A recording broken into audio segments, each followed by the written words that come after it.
You are watching The Morning Boat. My name is Eric Abelos, and today we have a cool music guest. His name is Tom Wood. You know him, you love him. Tom, how are you doing?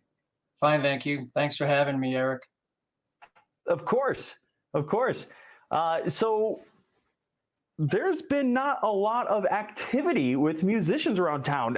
What has happened in your experience with musician lifehood and playing gigs all the time, given the light of this COVID-19 thing?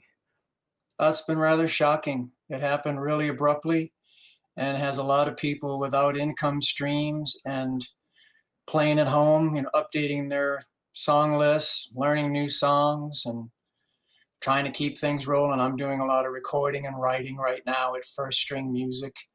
And I was in there the other day talking to Steve Boynton, and he said it's just been really shocking how abrupt and traumatic it's been. It was right in the middle of winter, which is our best time. I've noticed that a lot of musicians have been getting really creative in the different ways that they are still trying to stay face with the community. I've seen a bunch of videos kind of like this shot in our own homes and playing like live gigs like that. Have you participated in anything like that? No, mostly just recording. I think that doesn't substitute for the live performance, though. I mean, there's nothing like that personal connection you get when you play a song and someone's smiling at you and they're singing along. I mean, there's just nothing like it. And I know a lot of local musicians are heartbroken because for some of us, that's the main reason they do it, is that personal connection and the love that you get to exchange and share over music. I do not disagree. I do not disagree. Nothing beats the in-person live show. Oh, absolutely. How can our viewers in Steamboat and I guess the world even, but let's talk Steamboat. How can Steamboat help musicians during this time when we can't go and watch you play a live show? I guess watch out for videos. Everybody's making videos now. Everybody's live streaming like that. And there's small gatherings, there's patio performances, there's people getting together at church socials and whatnot, and just participate that way, just in low level participation. Now, I understand you've taken some of this time as we're social distancing to really get to the grind and make a music video. Is that correct? Yes, that's correct. Me and Ben Sahib of Rig to Flip Productions.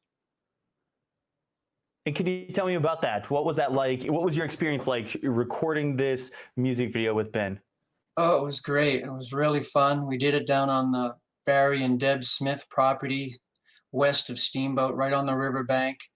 And Ben and I had a little Bluetooth speaker that I played along with, and he videotaped me, and then really has some gorgeous videography of the Yampa River corridor, the Yampa River Canyon, and it won the virtual Yampa River Festival Yampa River category art contest. So I'm real proud of that.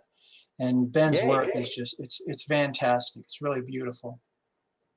Yeah, Ben is quite the videographer. In fact, we have that music video ready to be played. So let's take a couple minutes and watch that.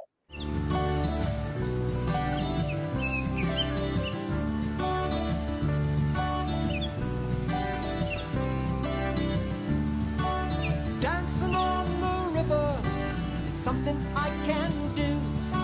It's giving me high life, a spirit that is true.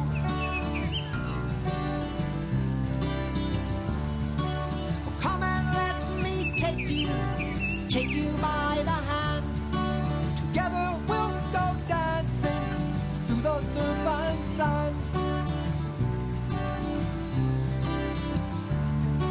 Together we'll go dancing through the surf and sand. And I can't find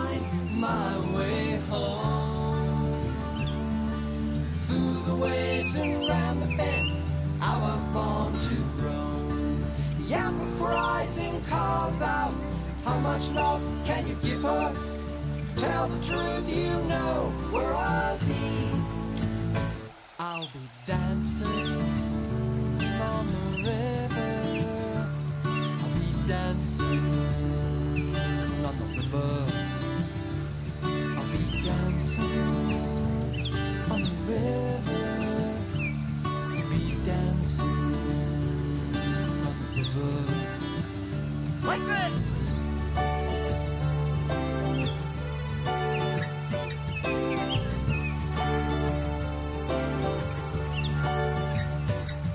Wow, what a music video. It's beautiful, isn't it? I mean, Ben's archive of shots of the Yampa is just fantastic. I really like the fall color corridor where the drone is flying upstream towards the library and the ski area in the background. It's just fabulous. I've been paddling my kayak for 35, 40 years in this area. And I was on the Upper Elk River with my buddy Barry Smith, surfing waves and peeling out and catching eddies and whatnot. And just that phrase and melody came to my head, and I brought it home and on my couch composed the song. Now, are you working on any new songs, or that was kind of your whole summer right there was this huge project of that awesome music video? No, I am. I'm in the studio right now with Steve Boynton. He's my producer and just all around song stylist. And we are working on my second album. I have an album that's already out that I would love to give to people. So if you come to my performance, I will give you. And it has Dancing on the River on it. And we are in the process of my second album. And one of the songs on there that I really want to get out there is called Steamboat Springs. And where can we find Steamboat Springs? I've given it to you guys to put out there for people to listen to. And it'll be Perfect. on my upcoming album that's coming out. It's a labor of love with a lot of local musicians playing on it. And it just mentions all sorts of fabulous things about Steamboat, you know, the downtown and the great people and the wonderful hikes. And it talks all about Steamboat and our affection and love for this place. Now, can we find this on iTunes, Spotify, anything like that? Not yet. It's still in the studio in its final creation. Tom, thank you so much for joining us this morning. I really appreciate you taking your time out of the day to come on air and tell us a little bit more about the musician's lifestyle at this time and show us that awesome music video. So thank you. Thank you for having me, Eric. Stay safe, Steamboat. I love you. We're going to take a quick break, but when we return, we'll take another look at our local weather and the business spotlight. Stay tuned. We'll be right back. Steamboat Springs.